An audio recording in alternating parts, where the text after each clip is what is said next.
What is Buddhism? For more than 2,500 years, the religion we know today as Buddhism has been the primary inspiration behind many successful civilizations, a source of great cultural achievements, and a lasting and meaningful guide to the very purpose of life for millions of people. Today, large numbers of men and women from diverse backgrounds throughout the world are following the teachings of the Buddha. So, who was the Buddha and what are his teachings?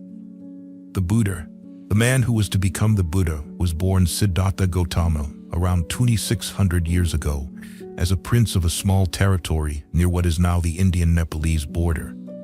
Though he was raised in a splendid comfort, enjoying aristocratic status, no amount of material pleasure could conceal life's imperfections from the unusually inquisitive young man. At the age of 29, he left wealth and family to search for a deeper meaning in the secluded forests and remote mountains of northeast India. He studied under the wisest religious teachers and philosophers of his time, learning all they had to offer, but they could not provide the answers he was seeking. He then struggled with the path of self-mortification, taking that practice to the extremes of asceticism, but still to no avail. Then at the age of 35, on the full moon night of May, he sat beneath the branches of what is now known as the Bodhi tree in a secluded grove by the banks of the river Naranjana, and developed his mind in deep and luminous tranquil meditation. Using the extraordinary clarity of such a mind, with its sharp penetrative power generated by state of deep inner stillness, he turned his attention to investigate the truth of mind, universe, and life. Thus, he gained the supreme enlightenment experience, and from then on he was known as the Buddha, the awakened one. His enlightenment consisted of the most profound and all-embracing insight into the nature of mind and all phenomena. This enlightenment was not a revelation from some divine being, but a discovery made by himself based on the deepest levels of meditation and the clearest experience of mind. It meant that he was free from the shackles of craving, all will and delusion, that all forms of inner suffering had been eliminated, and that he had acquired unshakable peace. The teachings of the Buddha. Having realized the goal of perfect enlightenment, the Buddha spent the next 45 years teaching a path which, when diligently followed, will take anyone regardless of race, class, or gender to the same perfect enlightenment. The teachings about this path are called the Dhamma, literally meaning the nature of all things or the truth underlying existence. It is beyond the scope of this pamphlet to present a thorough description of all these teachings, but the following 7 topics will give you an overview of what the Buddha taught. 1. The way of inquiry. The Buddha warned strongly against blind faith and encouraged the way of truthful inquiry.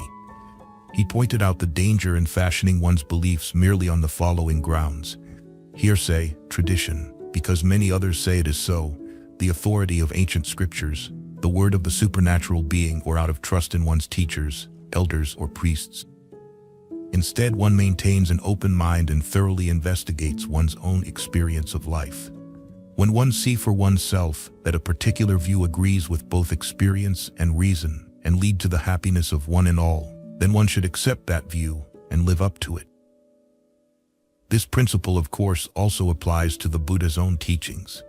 They should be considered and inquired into using the mental clarity born of meditation. As one's meditation deepens, one eventually sees these teachings for oneself with insight, and only then do they become one's own truth, giving blissful liberation. The traveler on the way of inquiry needs to be tolerant. Tolerance does not mean that one embraces every idea or view, but that one doesn't get angry at what one can't accept. Further along the journey, what one initially disagreed with might be seen to be true.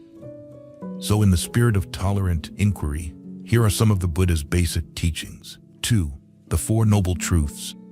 The main teaching of the Buddha focuses not on philosophical speculation about a creator God or the origin of the universe, nor on reaching a heaven world ever after. The teaching instead is centered on the down-to-earth reality of human suffering and the urgent need to find lasting relief from all forms of discontent. The Buddha gave the simile of a man shot by a poison-tipped arrow who, before he would accept a doctor to treat him, first demanded to know who shot the arrow, his social standing, where he was from, what sort of bow he used, what the arrow was made of. This foolish man would surely die before his questions could be answered. In the same way, the Buddha said, our most urgent need is to find lasting relief from recurrent discontent, which robs us of happiness and leave us in strife. Philosophical speculations are of secondary importance and are best left until after one has trained the mind in meditation to the stage where one has the ability to examine the matter clearly and see the truth for oneself. Thus, the central teaching of the Buddha, around which all his other teachings revolve, is the Four Noble Truths. 1. All beings, human and otherwise, are afflicted with all sorts of disappointments, sadness, discomfort, anxiety, etc. In short, they are subject to suffering. 2. The cause of this suffering is craving, born of the illusion of a soul, see below, topic 7. 3. Suffering has a final end in the experience of enlightenment, nibbana, which is the complete letting go of the illusion of soul and the consequent ending of craving and ill will. 4. This peaceful and blissful enlightenment is achieved through a gradual training, a path called the middle way, or the Eightfold Path. It would be mistaken to label this teaching as pessimistic on the grounds that it begins by focusing on suffering. Rather, Buddhism is realistic, in that it unflinchingly faces up to the truth of life's many sufferings, and it is optimistic in that it shows a final end to the problem, nibbana enlightenment, in this very life. Those who have achieved this ultimate peace are inspiring examples that demonstrate once and for all that Buddhism is far from pessimistic, but is a path to true happiness. 3. The middle way, or Eightfold Path. The way to the end of all suffering is called the middle way because it avoids the two extremes of sensual indulgence and self-mortification. Only when the body is in reasonable comfort but not overindulged does the mind have the clarity and strength to meditate deeply and discover the truth. This middle way consists of the diligent cultivation of virtue, meditation and wisdom, which are explained in more details as the Eightfold Path. 1. Right understanding. 2. Right thought. 3. Right speech. 4. Right action. 5. Right livelihood. 6. Right effort. 7. Right mindfulness.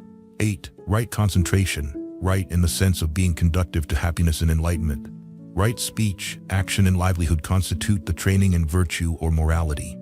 For a practicing lay Buddhist, it consists of maintaining the 5 Buddhist precepts, which are to refrain from 1. Deliberately causing the death of any living being. 2. Intentionally taking for one's own the property of another. 3. Sexual misconduct, in particular adultery. 4. Lying and breaking promises. 5. Drinking alcohol and taking stupefying drugs which lead to a weakening of mindfulness and moral judgment.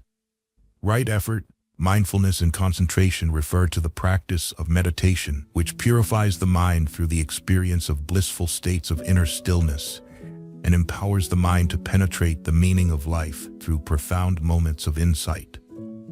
Right understanding and thought are the manifestations of Buddha wisdom, which end all suffering, transforms the personality, and produces unshakable serenity and tireless compassion. According to the Buddha, without perfecting the practice of virtue, it is impossible to arrive at enlightenment wisdom. Thus, the Buddhist path is the gradual one, a middle way consisting of virtue, meditation, and wisdom, explained in the Eightfold Path and leading to happiness and liberation. Singer. Karma means action. According to the law of karma, there are inescapable results of our intentional actions. There are deeds of body, speech, and mind that lead to one's own harm, to others' harm, or to the harm of both. Such deeds are called bad or unwholesome karma.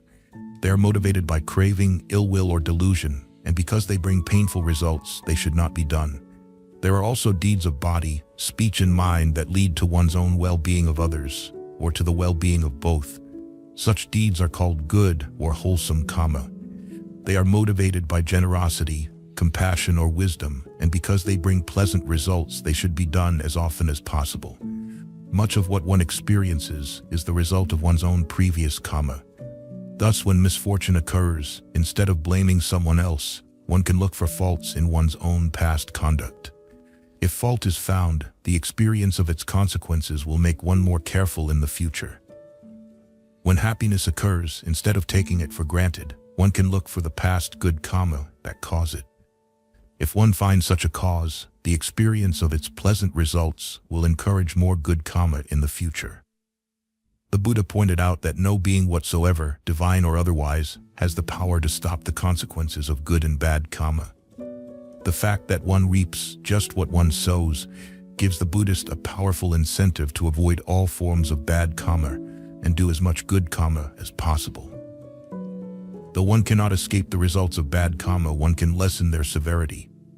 A spoon of salt mixed in a glass of water makes the whole glass very salty, whereas the same spoon of salt mixed in a freshwater lake hardly changes the taste of water at all.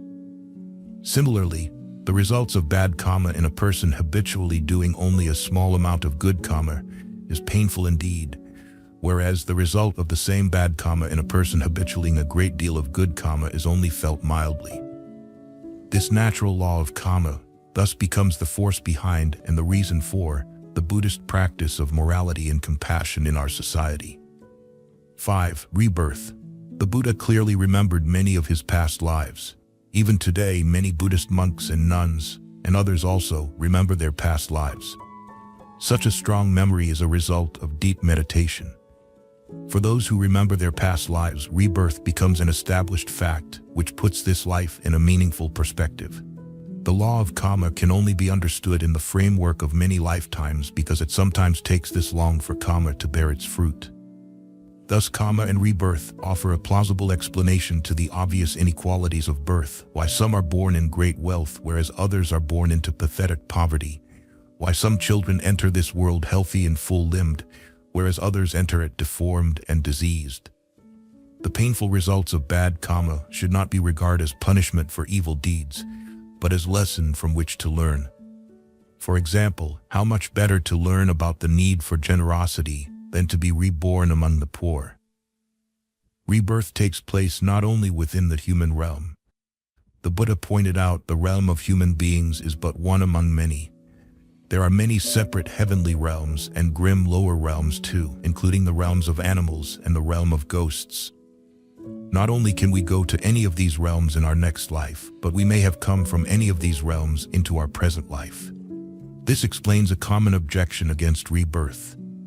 How can there be rebirth when there are 10 times as many people alive today than there were a century ago? The answer is that people alive today have come from many different realms. Understanding that we come and go between different realms give us more respect and compassion for the being in these realms. It is unlikely, for example, that one would exploit animals when one has seen the link of rebirth that connects them with us. 6. No creator God. The Buddha also pointed out that no god or priest nor any other kind of being has the power to interfere in the working out of someone else's karma. Buddhism, therefore, teaches individuals to take full responsibility for themselves. For example, if you want to be wealthy, then be generous, trustworthy, and diligent. And if you want to live in a heavenly realm, then always be kind to others. There is no God to ask favors from, or to put it another way, there is no corruption possible in the working of the law of karma. Do Buddhists believe that a supreme being created the universe? Buddhists would first ask which universe you mean. This present universe from the moment of the Big Bang up to now is but one among a countless number in Buddhist cosmology. When one universe cycle ends, another begins, again and again, according to impersonal law and without discoverable beginning. A creator God is redundant in this scheme. No being is a supreme savior, because gods, humans, animals, and all other beings are subject to the law of karma. Even the Buddha had no power to save. He could only point out the truth for the wise to see for themselves. Everyone must take responsibility for their own future well-being, and it is dangerous to give that responsibility to anyone else. 7. The illusion of a soul. The Buddha taught that there is no soul, no essential and permanent core to a living being. Instead, that which we call a living being, human or otherwise, can be seen to be but a temporary coming together of many parts and activities. When complete, it is called a living being. But when the parts have separated and the activities have ceased, it is not called a living being anymore. Like a computer assembled of many parts and activities, only when it is complete and performs coherent tasks is it called a computer. But when the computer is taken apart and the activities cease, it is no longer called a computer. No essential and permanent core can be found, which we can truly call the computer. And just so, no essential and permanent core can be found in a living being, which we can call the soul. Yet rebirth still occurs without a soul. Consider this simile. On a Buddhist shrine, a candle is burnt low and is about to go out. A monk takes a new candle and lights it from the old one. The old candle goes out, but the new candle burns bright. What went across from the old candle to the new? There was a causal link, but no thing went across. In the same way, there was a causal link between your previous life and your present life, but no soul went across. Indeed, the illusion of a soul is said by the Buddha to be the root cause of all human suffering. The illusion of soul manifests as the ego. The natural, unstoppable function of the ego is to control. Big egos want to control the world. Average egos try to control their immediate surroundings of home, family, and workplace. And all egos strive to control what they take to be their own body and mind. Such control manifests as desire and aversion, and it results in a lack of both inner peace and outer harmony. It is this ego that seeks to acquire possessions, manipulate others, and exploit the environment. Its aim is its own happiness, but it invariably produces suffering. It craves for satisfaction but experiences discontent. Such deep-rooted suffering cannot come to an end until one sees, through insight based on deep and powerful meditation, that the idea of me and mine is no more than a mirage. These 7 topics are a sample of what the Buddha taught. Now, to complete this brief sketch of Buddhism, let's look at how these teachings are practiced today. Types of Buddhism. One could say that there is only one type of Buddhism, and that is the huge collection of teachings originally given by the Buddha. These teachings are found in the Pali Canon, the ancient scriptures of Theravada Buddhism, widely accepted as the oldest and most reliable record of the Buddha's word. Theravada Buddhism is the dominant religion in Thailand, Myanmar, Sri Lanka, Cambodia, Laos. Between 100 and 200 years after the passing away of the Buddha, the Sangha, the monastic community, split over the question, apparently, of who has influence in Sangha affairs. A controversy over some monastic rules had been decided by a committee of mostly arahants, fully enlightened monks or nuns, against the views of the majority. The overruled majority were not reconciled to this decision, and they probably viewed the arahants as excessively influential. The disaffected monks subsequently lowered to the exalted status of the arahant, and eventually raised in its place the ideal of the bodhisattva, an unenlightened being said to be in training to become a Buddha. This group of monks and nuns was first known as the Mahasangha, meaning the great part of the monastic community. After centuries of development, previously unknown scriptures appeared, attempting to give a philosophical justification for the superiority of the bodhisattva over arahant. The adherents to these new scriptures called themselves the Mahayana. Mahayana retained most of the original teachings of the Buddha. In Chinese scriptures, these are known as the Agama. But these core teachings were mostly overwhelmed by layers of expansive interpretations and new ideas. The Buddhism which established itself in China and which is still vibrant in Taiwan reflects the earlier development of Mahayana. From China, Mahayana spread to Vietnam, Korea, and Japan, one result of which was the emergence of Zen. The Buddhism in Tibet and Mongolia is still later development, usually referred to as Vajrayana. Buddhism's relevance in the world today. Today, Buddhism continues to gain ever wider acceptance in many lands far beyond its original home. People throughout the world, through their own careful choice, are adopting Buddhism's peaceful, compassionate, and responsible ways.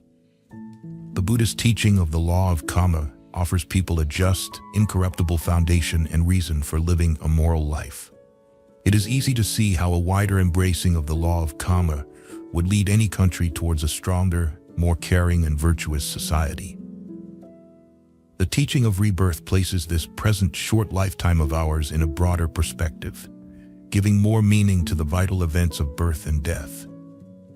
The understanding of rebirth removes so much of the tragedy and grief surrounding death and turns our attention to the quality of a life, rather than its mere length.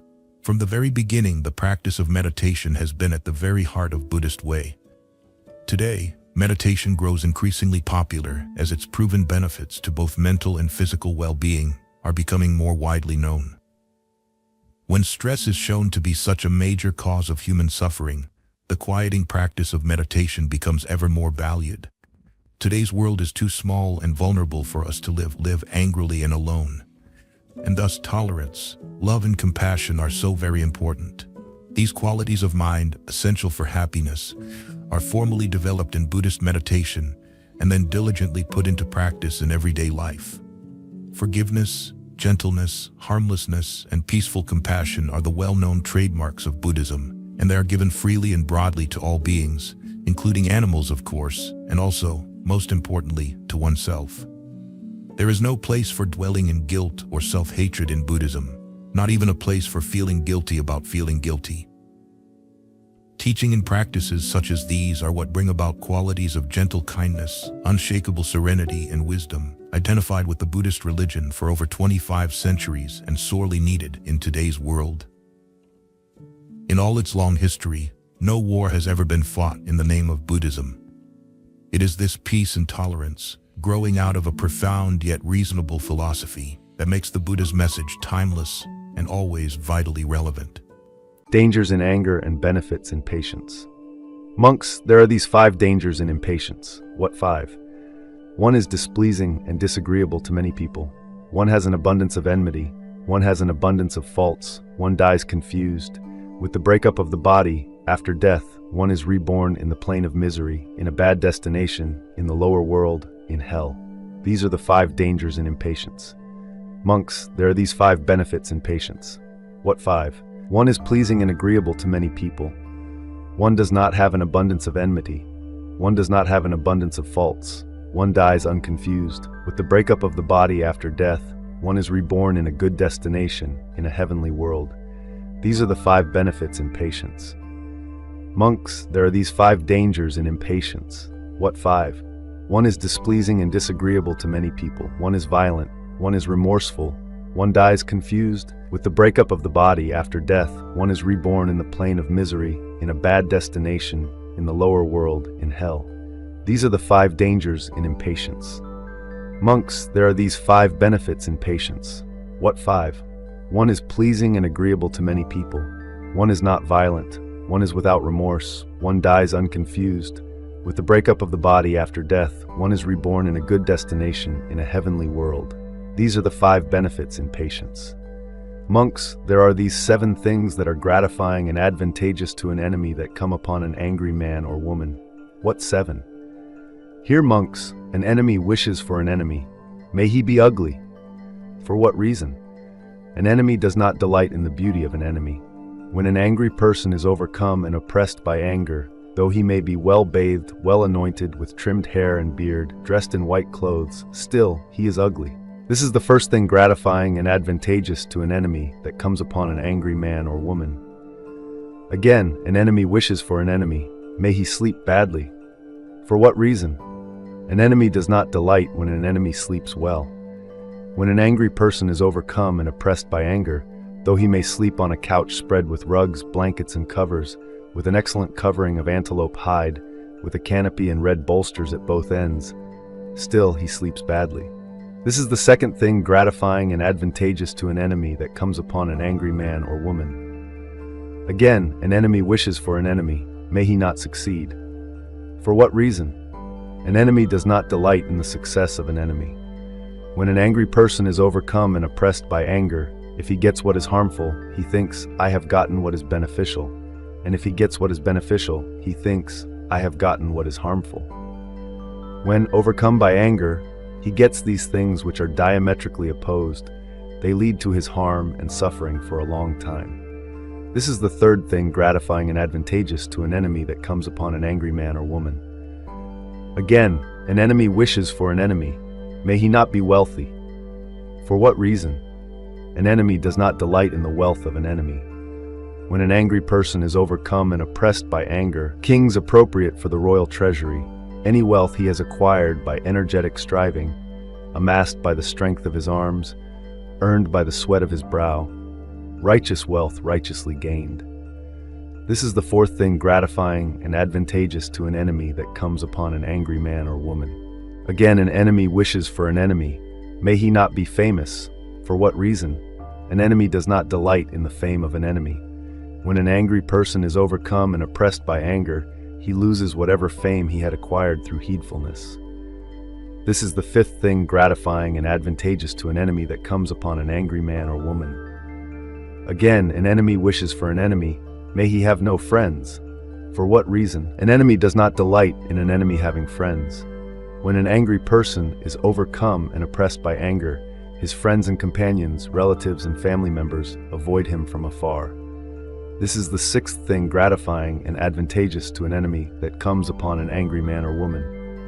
Again, an enemy wishes for an enemy.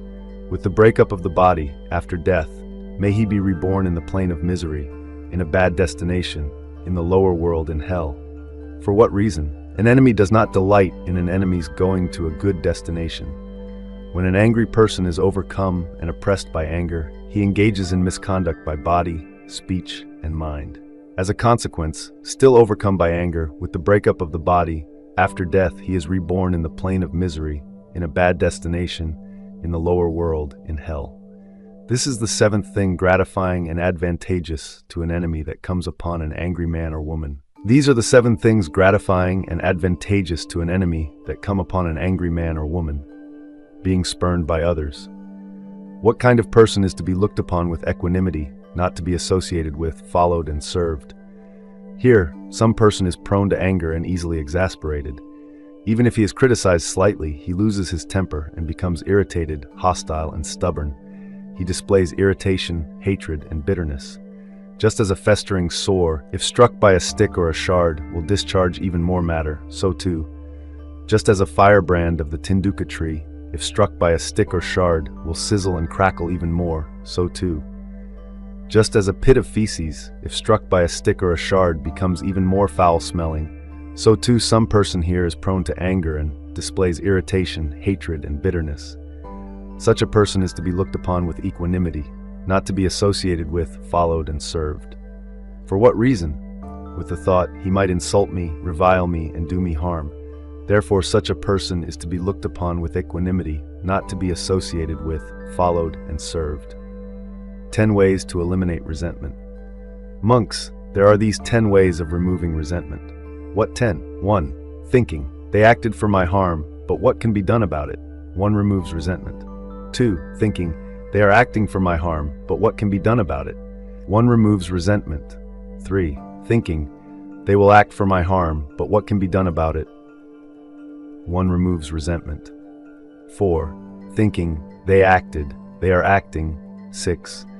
They will act for the harm of one who is pleasing and agreeable to me, but what can be done about it? 1 removes resentment. 7. Thinking. They acted.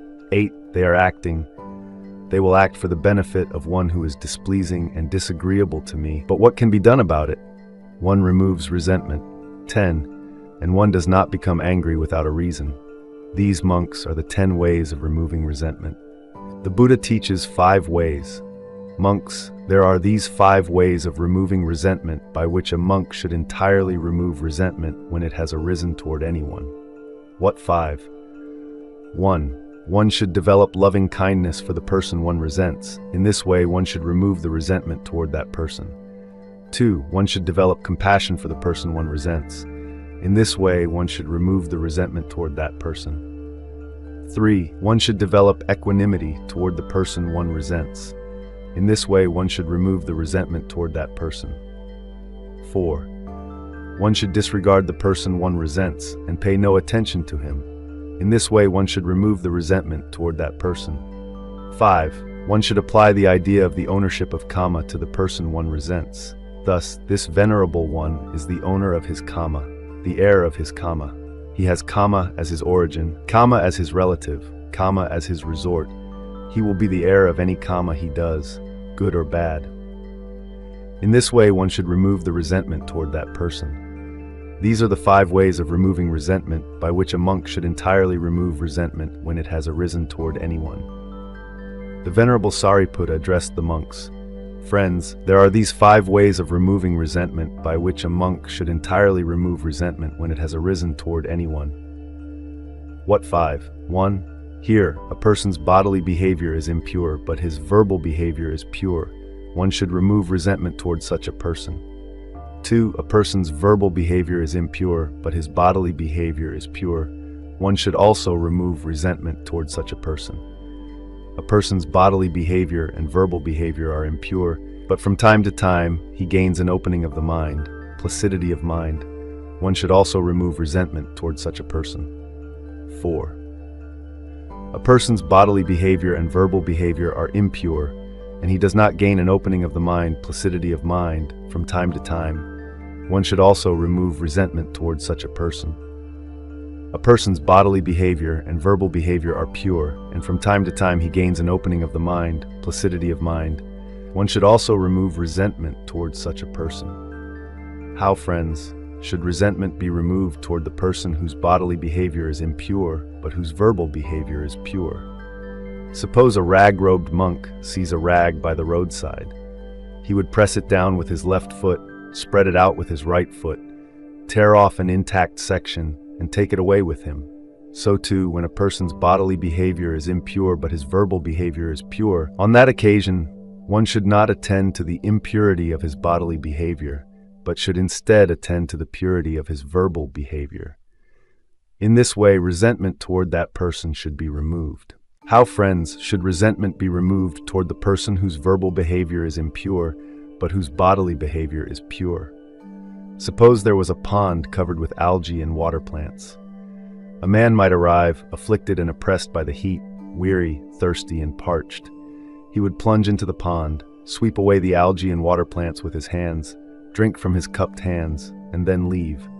So too, when a person's verbal behavior is impure, but his bodily behavior is pure, on that occasion, one should not attend to the impurity of his verbal behavior, but should instead attend to the purity of his bodily behavior. In this way, resentment toward that person should be removed. How, friends, should resentment be removed toward the person whose bodily behavior and verbal behavior are impure, but who from time to time gains an opening of the mind, placidity of mind? Suppose there was a little water in a puddle. Then a person might arrive, afflicted and oppressed by the heat, weary, thirsty, and parched. He would think, "This little bit of water is in the puddle. If I try to drink it with my cupped hands or a vessel, I will stir it up, disturb it, and make it undrinkable.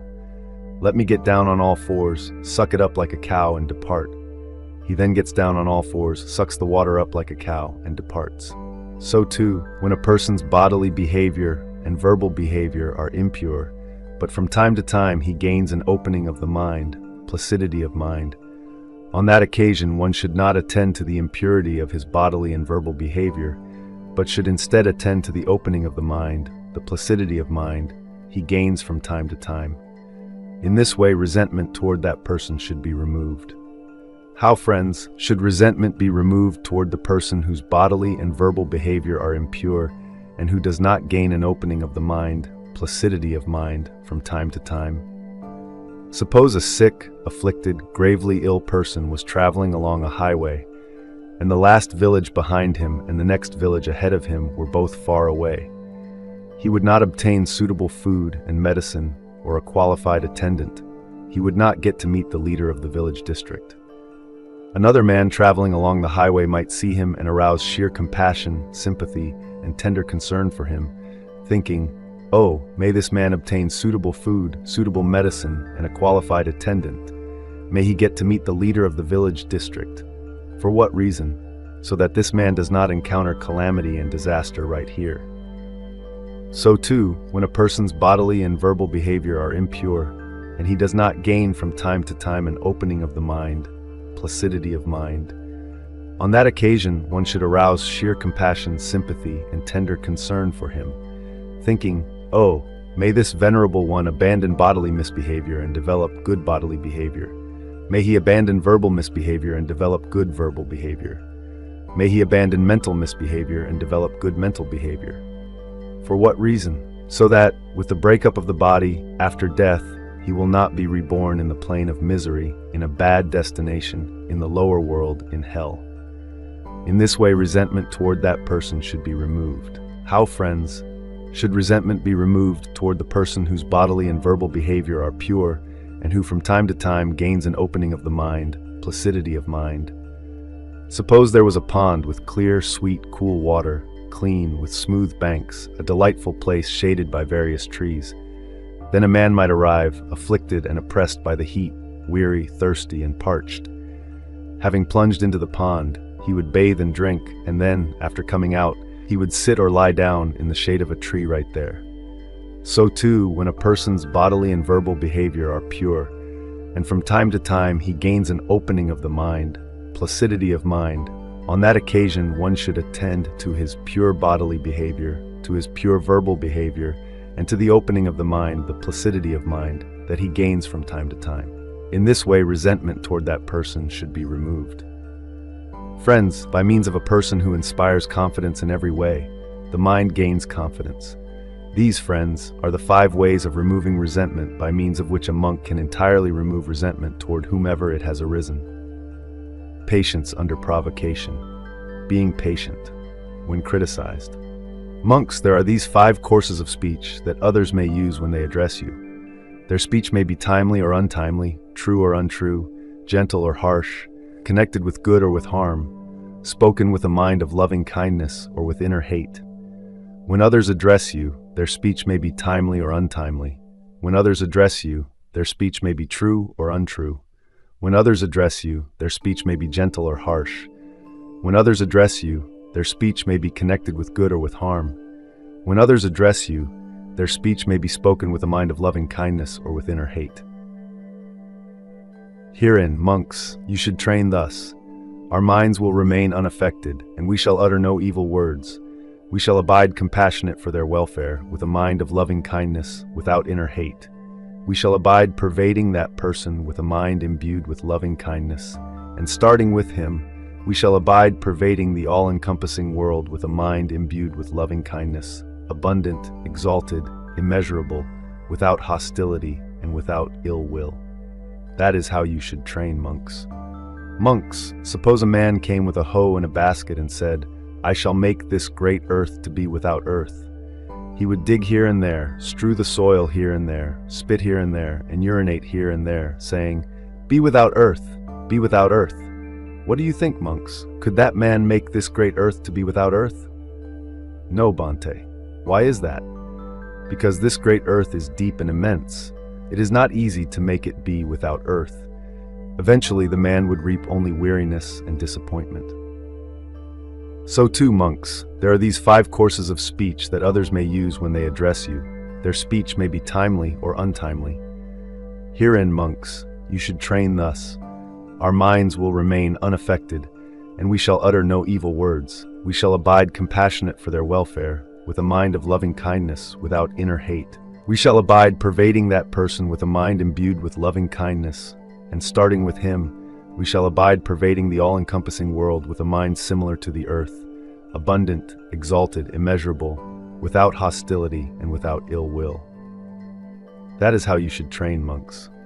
Monks, even if bandits were to sever you savagely limb by limb with a 2-handled saw, he who gave rise to a mind of hate toward them would not be carrying out my teaching. Herein, monks, you should train thus. Our minds will remain unaffected, and we shall utter no evil words.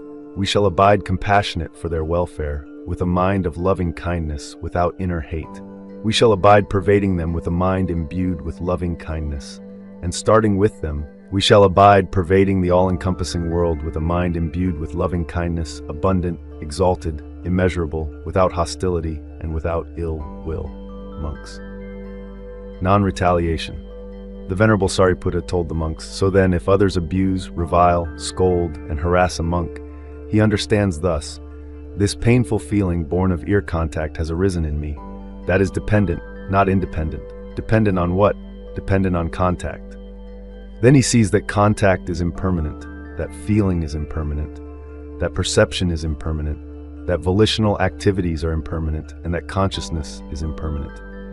And his mind, having made an element its objective support, enters into that new objective support and acquires confidence, steadiness, and resolution.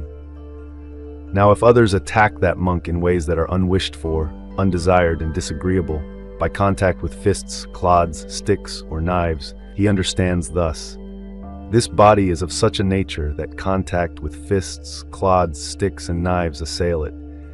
But this has been said by the Blessed One in his advice on the simile of the saw. Monks, even if bandits were to sever you savagely limb by limb with a two-handled saw, he who gave rise to a mind of hate toward them would not be carrying out my teaching.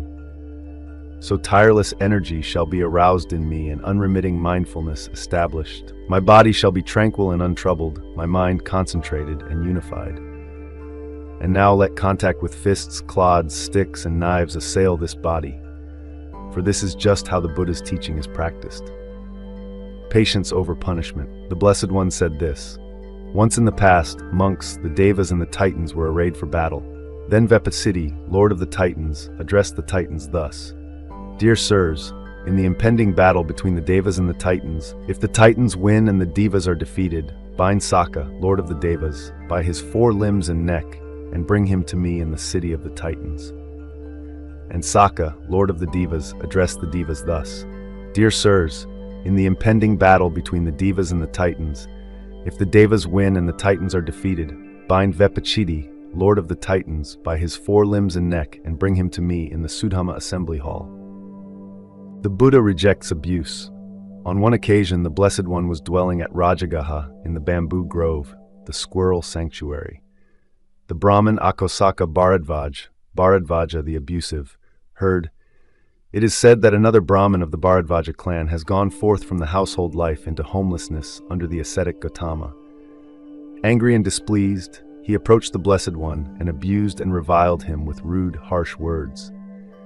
When he had finished speaking, the Blessed One said to him, What do you think, Brahmin? Do your friends and colleagues, kinsmen and relatives, as well as guests come to visit you? They do, Master Gautama. Do you then offer them some food or a meal or a snack? I do, Master Gautama. But if they do not accept it from you, then to whom does the food belong? If they do not accept it from me, then the food still belongs to us.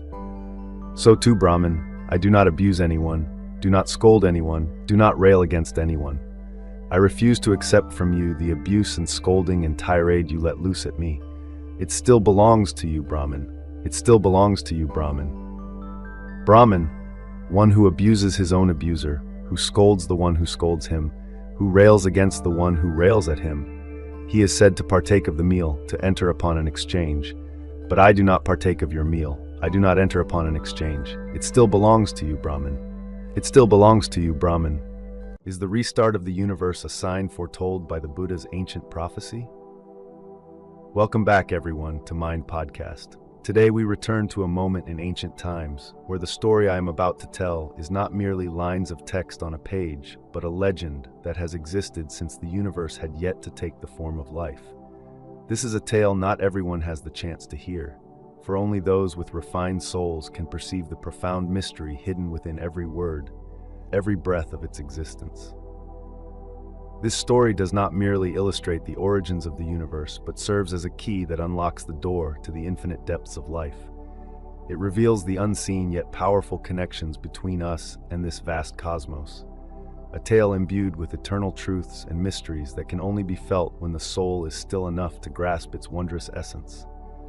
Narrated by the Supreme Buddha, Shakyamuni, the tale begins in a miraculous era before space and time came into being, a moment when everything remained obscure and undefined, and all was but potential waiting to unfold. Before the great explosion that birthed the universe, before all beings and planets began their journey through the vast cosmos, there lay a secret waiting to be unveiled. Every detail in this story holds an unimaginable truth, one that could transform the way we perceive ourselves, the world around us, and the profound connection between humanity and the universe. The story not only evokes profound questions about the origins of all life, but also illuminates a deep spiritual journey, guiding us towards supreme truths that we have long dreamed of discovering. Over 133.8 billion years ago, the universe's singular beginning. Over 133.8 billion years ago, our universe began from a single point known as a singularity. This singularity was not only extraordinary but also beyond human comprehension. At this point, the laws of physics, such as time, space, gravity, and the speed of light, ceased to have any meaning. Everything began from absolute uncertainty. This singularity is the birthplace of the universe, where void and existence merged into one. In 1915, Albert Einstein proposed his general theory of relativity, with its famous equation describing the formation of singularities where light and space converge. He demonstrated that all past and future events of the universe converge at a single point, a singularity. In this sense, the universe we live in was born from such a singularity and will eventually end at another singularity, marking the conclusion of all existence. What lies in the future of the universe? Will it be annihilation? Scientists refer to this as the Big Crunch, or similar states where everything collapses back into dust and is enveloped in total darkness. However, there is no need to worry, as the Buddha taught that this is merely one stage in an eternal cycle. After the dissolution of the universe, a new journey begins from the realm of the Buddha in celestial heavens, a new cycle of samsara, not an end, but a rebirth. In Buddhist scriptures, particularly the Durga Agama Sutra, the Buddha taught that all life originates from light in the 22nd level of the Rupa Loka, a realm where only light exists without sound. The beings of light communicate with one another through radiant beams. They sustain themselves by cultivating pure thoughts, generating powerful energy to sow the seeds of life in the universe. What happens to sentient beings when a universe collapses? According to the Durga Agama Sutra, when heaven and earth are destroyed, all life in the universe comes to an end. However, after death, these beings return to the light, are reborn, and begin a new journey in the eternal cycle. Thus, light and sound are not only the beginning, but also the final refuge for all sentient beings. Is there only one universe? Shakyamuni Buddha taught in the Ekottara Gama Sutra that before our current universe, countless other universes had existed. These universes underwent cycles of formation, existence, and destruction. Within those cycles, epic battles between the celestial realms and the demonic worlds raged on for millennia. Eventually, a great explosion obliterated both the heavens and the demonic worlds, paving the way for the rebirth of a new universe where life began again with light and sound. But who were these beings of light? Who were they truly? And what was the origin of the fierce battles between them and the demonic forces? These are not mere questions, but enigmatic veils that shroud the deepest layers of the cosmos. I will tell you more about this mystery another time, when we are ready to confront the unspeakable truths. For now, what you need to know is that light and sound are not only the origin of all life, but also its ultimate destination. In ancient Buddhist scriptures such as the Agama Sutras and Jnana Agama, mysterious records describe intelligent life and the intricate structure of the universe. One day, while Shakyamuni Buddha was meditating in the Anathapindika garden in Savatthi, he suddenly heard an unusual sound from the heavenly realms. At that time, the monks were discussing Mount Sumeru, the central axis of the universe, its 4 continents, and the immutable laws governing all existence. A monk asked, "Mount Sumeru is vast and magnificent. Can it ever be destroyed and reduced to nothingness?" The Buddha smiled quietly and began to reveal a profound truth. He explained that Mount Sumeru lies at the center of a universe shaped like an egg, surrounded by 7 golden mountains and 7 layers of oceans. 4 great continents stretch out in the cardinal directions, east, west, south, and north, serving as the dwelling places of various beings, from celestial beings and dragon clans to valiant warriors. Beyond these continents, the heavenly realms extend into 3 domains: the desire realm, the form realm, and the formless realm. The formless realm, the highest of these, is a place where beings have no physical form, existing purely as refined consciousness with lifespans reaching 84,000 great eons. The Buddha revealed that the universe we live in is but one among countless worlds. In each of these worlds, Buddhas arise to guide sentient beings out of the cycle of samsara. Ancient Buddhas such as Dipankara Buddha, the Buddha of infinite light, and Vairocana Buddha have illuminated various ages before transitioning into the current era. What left everyone in awe was when the Buddha spoke of the Asuras, a mysterious race of warriors living at the base of Mount Sumeru. According to the Buddha, the Asuras are intelligent beings distinct from the celestial deities. They have peculiar forms, with multiple heads and arms, possessing immense strength, but perpetually torn between light and darkness. For 33 days, they waged fierce battles with the celestial kings who guarded Mount Sumeru. At times, the Asuras even ascended to the skies, reaching the Tavatimsa heaven where the gods reside. Who are the Asuras, and what do they represent in the vast cosmos? The Buddha recounted that one day, as the world began to tremble, 7 strange phenomena appeared, heralding the collapse of all order. The Asuras, dwelling at the base of Mount Sumeru, launched a fierce battle against Chakra, the king of heaven, who ruled over the Triyastrimsha heaven. This conflict was not merely a struggle for power, but a profound battle between the forces of light and darkness, driven by a purpose far beyond human understanding. Yet the question remains, are the Asuras symbols of decay, or are they the guardians of balance in the universe? They not only appear in Buddhist scriptures, but also reflect the internal battle within every individual, the eternal struggle between good and evil, light and darkness, a battle we all partake in, consciously or unconsciously. The paradox deepens when one observes depictions of the Asuras. They bear the appearance of compassionate bodhisattvas, yet their faces exude ferocity, with sharp fangs, piercing gazes, and dark green skin like the night threatening to engulf everything. According to the Samadhi Sutra, the universe exists in cycles of creation, preservation, and destruction. During a chaotic era of rebirth, a deity of light and sound ventured into the ocean, carrying a mysterious egg. When the egg cracked, a colossal figure emerged, a Lavung, Asura king. This being defied imagination, with multiple heads, thousands of glowing eyes, fire erupting from its mouth, and countless powerful arms. Rising from the ocean's depths, this extraordinary form was a symbol of chaos. Ancient texts describe the Asura race as dwelling in the deep oceans surrounding Mount Sumeru, the boundary between heaven and hell. The Asuras were once part of the Triyastrimsha heaven, the highest realm of the celestial gods, but their insatiable desires and greed led to their expulsion. Like falling stars, they descended to the seas around Sumeru's base. From that moment, they harbored an unending hatred, vowing to destroy the heavenly realm they once called home. The number 33, associated with the Triyastrimsha heaven, carries enigmatic connections. Jesus Christ ascended at the age of 33. The highest degree in Freemasonry is 33. In the book of Genesis, the term Elohim, meaning God in Hebrew, appears exactly 33 times. This word, signifying a collective of divine beings, evokes the famous verse, "Let us make man in our image," stirring further mysterious links. The fall of the Asuras from heaven parallels strikingly with biblical narratives. In the Gospel of Luke, Jesus states, "I saw Satan fall like lightning from heaven."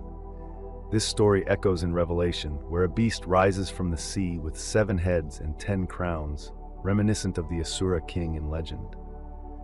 The abyss that imprisons dark entities also brings to mind Rahab, the mythical creature in the Bible described as the embodiment of pride and fury. Could the Asuras and the symbols in the Bible be more than mere myths containing profound life lessons? Buddhist scriptures portray the Asuras as beings consumed by unrelenting hatred and anger, eternally tormented by their fury. They are not merely bloodthirsty creatures, but also embodiments of destruction and annihilation, perpetually drawn into endless conflict with the forces of righteousness. Remarkably, the Bible tells a similar tale of Jehovah's ancient battle with Rahab, the multi-headed sea dragon. This story is captured in cryptic prophetic words. "Awake, awake, and put on strength. Awake as in the days of old, the generations of ancient times." The image of Rahab, a sea dragon with multiple heads, being crushed by the immense power of God, mirrors the cosmic battles narrated in both traditions. What is this dragon, truly? In the Bible, Rahab is often translated as a great sea creature, but according to ancient Jewish scholars like Rabbi Judah from Babylonian times, Rahab symbolizes a colossal being with the ability to reproduce infinitely. If serpents and this dragon could interbreed, their offspring would form a destructive force capable of not only destroying the world, but potentially causing the collapse of the entire cosmos. These creatures could unleash catastrophic devastation unless restrained. In both the Bible and Buddhist scriptures, Rahab is not merely a dragon, but a symbol of powerful empires and ancient civilizations, remnants of which humanity now knows only through myth and folklore. Egypt, often associated with giants and legends, was one such empire. These ancient civilizations, according to tradition, were destroyed by a supreme weapon, possibly a form of ancient nuclear technology. Cursed afterward, their lands became barren deserts, eternally desolate. This narrative serves as more than a cautionary tale about arrogance.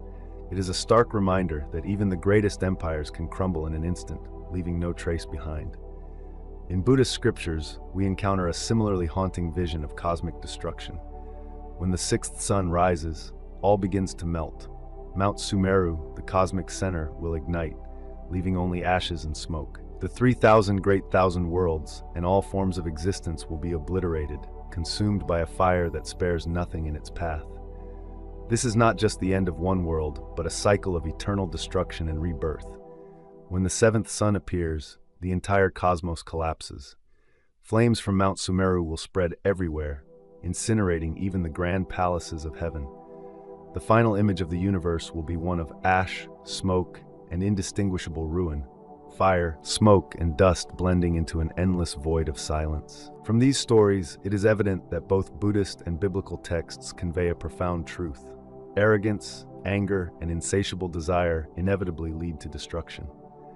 Whether in the form of sea dragons or ancient empires, they embody brutality and devastation.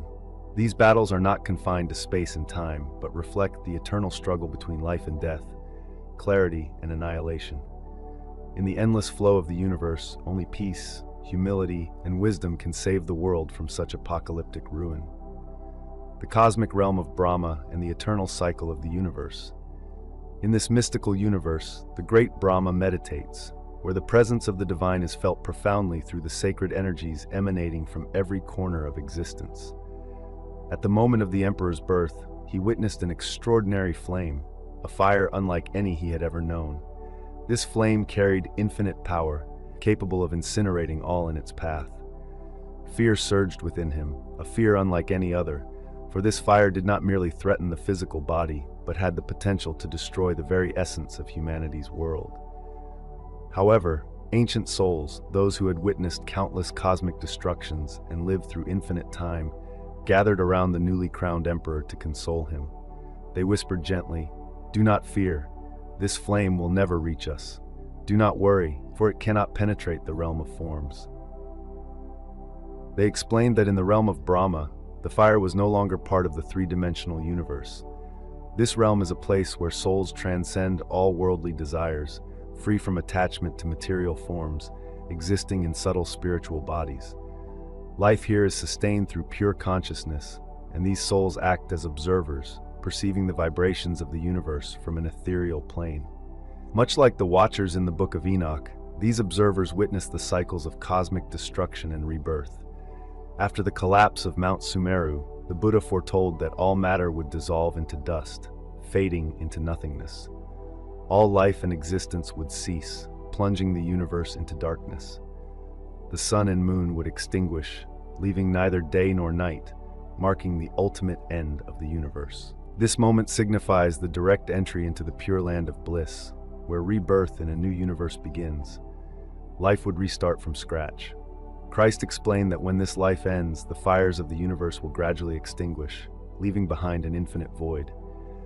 From this void, mists will rise, vast clouds drifting in endless space. Rain will fall, and water will blanket the 3,000 worlds, until all is submerged in absolute silence. But then a gentle breeze, carrying the fragrance of infinity, will stir. This breeze, known as the scent of eternal purity, will bring forth a veil of purple mist. At that moment, Mount Sumeru will rise once more.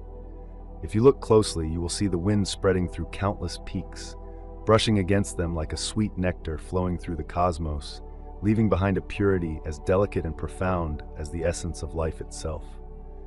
Thus, the cycle of destruction and rebirth continues, an eternal dance of dissolution and creation, where stillness gives way to renewal, and the universe reawakens in infinite purity. The eternal cycle of light, matter, and the universe. The beings of light and sound from Brahma's realm, though pure and ethereal, could not resist the allure of earthly delights. Drawn by the essence of materiality, they descended to earth to partake in its pleasures, transforming themselves into three-dimensional beings. Yet, as they indulged excessively, their brilliance dimmed, their divine essence waned, and their once light forms grew heavy with materiality. They fell fully into the three-dimensional world, marking a decline that the Buddha had foretold, a transition from subtle light to the dense shadows of matter. This ancient secret, revealed in the Jnana Agama Sutra, describes the eternal cycle of samsara and the vast universe. This cycle will persist until the galaxies, stars, and planets deplete their energy, disappearing like evaporating seas at the base of Mount Sumeru. Once again, the universe will fall silent in boundless darkness. The Big Bang, a singular event or part of the eternal cycle. Was the Big Bang truly a singular event? This question, though long-standing, finds echoes in the annals of science. In 1683, Isaac Newton uncovered the wondrous truth that all objects in the universe are drawn together by gravity. However, this led theologian Richard Bentley to pose a paradoxical question. If every star has gravity, why don't they collapse into a single point? This sparked early speculation about a stable universe, which began to crumble with Albert Einstein's general theory of relativity. To address this issue, Einstein introduced the cosmological constant, a mysterious anti-gravitational force that could keep the universe from collapsing upon itself. Far from being static, the universe is dynamic. Stars and planets are in constant motion, driven by the residual energy of the Big Bang, which causes the universe to expand continuously. In 1929, Edwin Hubble made an extraordinary discovery. Galaxies are moving away from Earth, and the farther they are, the faster they recede. This proved the universe is still expanding, suggesting that the Big Bang was not a one-time event, but part of the eternal cycle of the cosmos. How will the universe end? What will become of the universe? According to the Big Bang theory, as the expansion force weakens over time, all stars will stop moving. Gravity will then take over, pulling everything back together. Galaxies will collide, merge, and ultimately coalesce into a massive sun. This sun will heat the universe, spawning colossal black holes until all matter collapses into a singularity, a single point of infinite density. The Buddha, in his teachings, described a similar cosmic conclusion. After the rise of 7 suns, the Milky Way will gradually fade away. The universe will contract until all that remains is dust and void. Without a sun, moon, or the distinction between day and night, all life will cease, and a massive black hole, where even light cannot reach, will emerge, marking an absolute end. The eternal cycle of rebirth. But is this truly the end? The Buddha's teachings suggest otherwise. This is not the final point in the eternal cycle of the cosmos. The Jataka tales tell of distant universes and a city of the immortals, a sanctuary for great souls. It is from such realms that the cycle begins anew, a rebirth of the universe where life emerges once more, and the eternal dance of creation and dissolution continues. In this grand, infinite cycle, the universe reminds us that endings are but preludes to new beginnings, and within the void lies the potential for light to rise again. The universe, a past life of Shakyamuni Buddha. The universe itself is the past life of Shakyamuni Buddha, who once lived in its vast expanse. This is not merely a prequel to the Buddha's life, but also the prologue of an ancient universe, a universe where gods and dragons bowed to him. These tales, brimming with enigmatic lives and prophecies, still await discovery. So, can we find new life in the future cycles of the universe? The mysteries of the universe's rebirth linger, like whispers from the past, waiting for us to uncover and explore. Are you ready to embark on the next journey to uncover the secrets of this universe and what remains unrevealed? Remember, every story and every discovery is a step on the endless journey. Never stop seeking the truth, for the story of this universe is far from over. It is a tale without an ending. An invitation to curiosity and wonder. Keep searching. The universe still holds infinite mysteries to unveil.